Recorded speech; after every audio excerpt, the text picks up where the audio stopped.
Joking is a multifaceted power game in which the joke teller and his audience play with ideas of who's superior to whom. The superiority theory requires us to see all jokes as acts of playful aggression, the verbal equivalent of a tickling attack. The joke is a power struggle played out for our entertainment. The strategy of the crown. Behave as a king and you will be treated like one. Basically, treat yourself with respect, the respect that you demand of yourself, and it will permeate, enriching the people around you who will provide a feedback loop of respect. And this is where the strategy of the clown comes in. The court jester. Now there's a reason why the king and the fool are so often symbiotic relationships. The weight of the crown is heavy, for the head is responsible not just for itself, but for many other people, each with different problems. So trying to maintain the balance despite the incessant, crushing chaos sends the king in a figurative grave.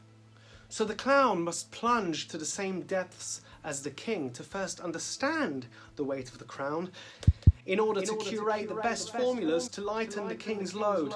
Gross, even just for a minute. This is often why people need the darkness of gallows humour, you see? The grim comedy that makes light of serious, frightening or tragic situations is often a way to cope with them. Think of all the doctors who are forced to tell people their loved ones passed away every day, breaking hearts on the front line of death's door.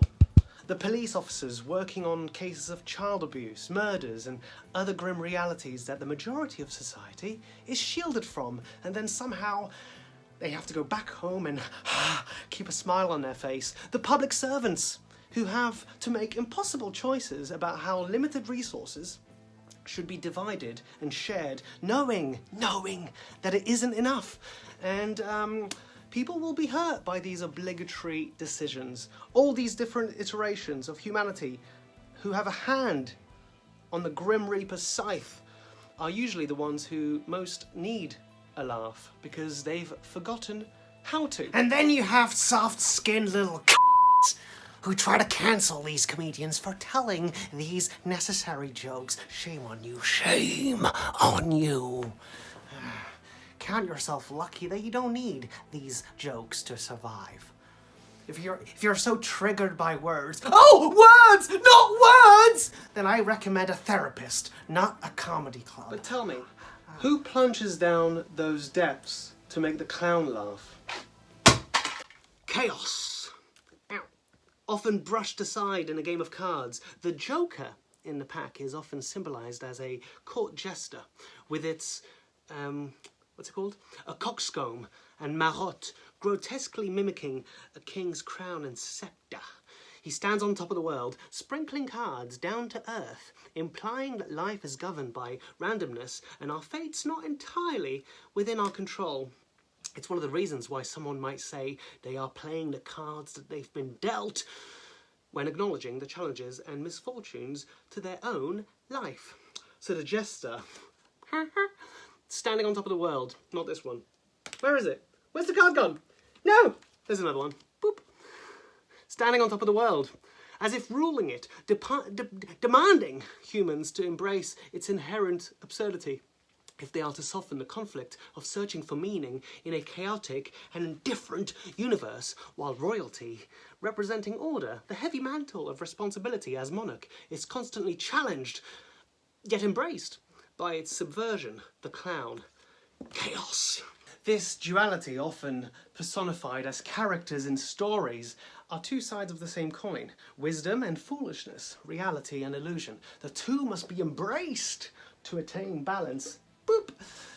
Therein lies the necessary relationship between a king and his fool.